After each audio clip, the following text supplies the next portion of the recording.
Hey, good afternoon, everyone. It's so great to be here. I'm Jerry from Block. I work on iOS builds.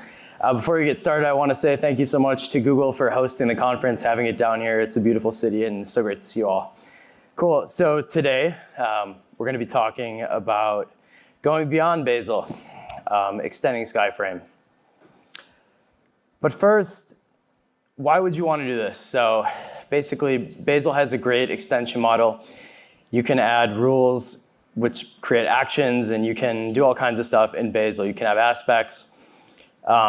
There's a category of functionality that you might want to do that you can't actually do with these paradigms. And so that's what we're going to cover today. Finally, we're going to wrap up with a program that I created that will allow you to inject new functionality into Bazel and cover some of the APIs that exist internally to do so. And I started looking at this as a rules author where I was like, well, these rules can do all these things in Bazel today, but I might actually want to call this new functionality that I'm adding into Bazel. So that's kind of why I was looking at this mechanism. So yeah, today in Bazel, you can specify your build with build files. And build files generally call into rules that you create or macros, which generate the actions. And then those are typically implemented as a command line. And a person that's extending Bazel is, in the form of rules, is generally going to be implementing rules that do the custom functionality. For people who have looked at some of the C++ code and some of the Java code, you might have found that to make Java and C++ compile at scale effectively, the things that you can do in Starlark, you can't do inside of, or you wouldn't able to be getting it so effective with what Starlark does. So basically, Starlark calls into the Java code that makes the stuff tick. So yeah, overall, what I found using Bazel is that Starlark was one of the things that really drew me to it. The idea that I would give developers a language that has guardrails. It's not Turing complete. It's going to be safe. It's going to evaluate. I think this is what makes Bazel great, and this is actually what allowed the ecosystem to flourish and all the amazing rules out there. And I think that in general, the ideas in Starlark are great, and I think it's a good idea to keep it as it is. However, the things that make Starlark great are also the things that limit it from doing the optimizations that you need to make C++ and Java tick at scale.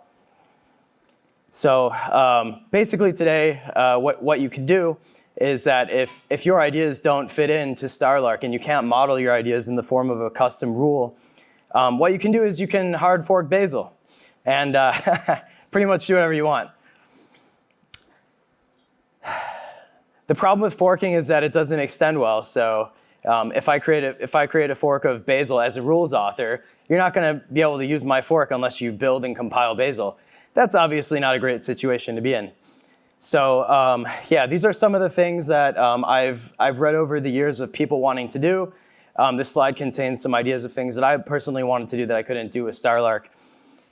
These are all great ideas. I think the big ones that stick out for me here are some of the ideas about how C++ and Java is optimized, but then applying that at a higher levels to other programming languages and doing things that you can't do, like reading source code and then extracting information from the source code into the build graph and basically optimizing it based on that. So yeah, beyond Bazel. We could take all the things that I just put on the last slide, distill those down into common APIs, and then add them into Starlark, and then people would be able to do those things. And that's basically what has been going on in the last few years that Bazel has been open sourced. But you wouldn't be able to do like new things beyond that. You'd still be limited. So inside of Bazel today, there's this kind of building block of functionality, which is called a BlazeModule. Not a BZL mod or a Bazel module. But basically what happens is all the Java code is kind of organized in these Blaze modules, and then at startup time, Bazel kind of puts all those modules into this pseudo main function, and then it spins up all the rules. And Blaze modules can interact with each other. There's the semantics of them are quite granola. So yeah, from a rules author perspective today, how do you actually deal with this Java code? Like how do you actually call the C++ functionality? What happens internally is that through some abstractions like type annotations in Java, it will effectively allow the Java code to be bound into Starlark. So when you call methods in Starlark or like functions like cccommon, those are actually just calling into the Java code that does all the logic. And there's a lot of nice abstractions to do this over the years, and you can imagine all the different functionalities that are added into Bazel. So keep this in mind for the next slide. So what if we could take all of the great ideas about how Bazel is built internally, the idea that you would have this Java code that implements all of the core functionality, and you just call that with Starlark.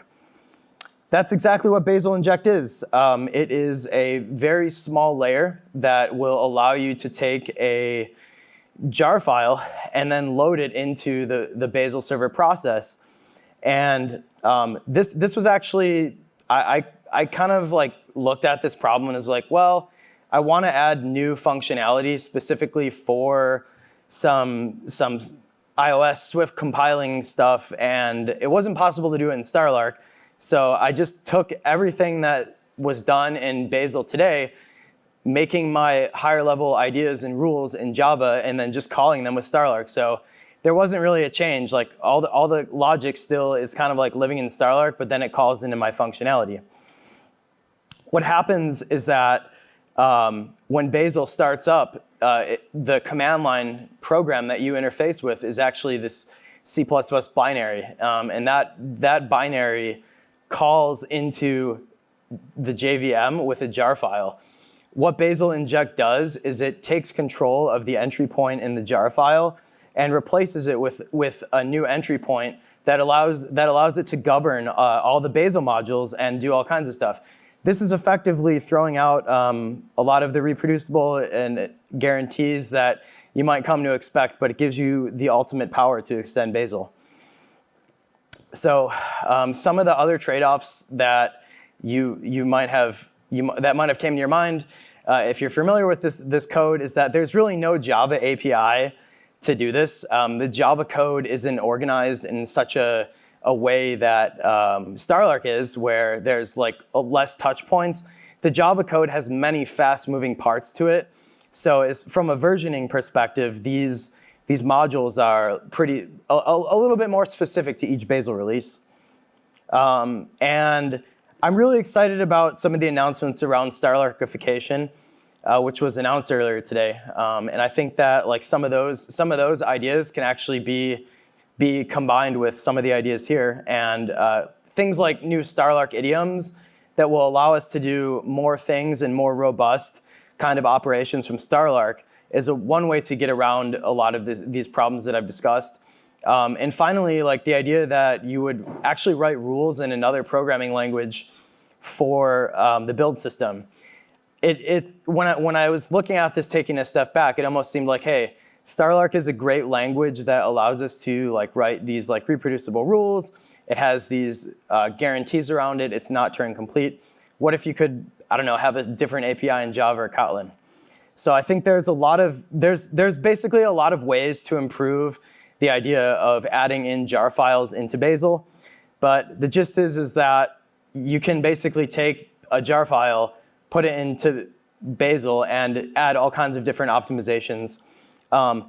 Bazel Inject is on GitHub if you're interested to check it out. It's a quick hack to do some of these higher level optimizations.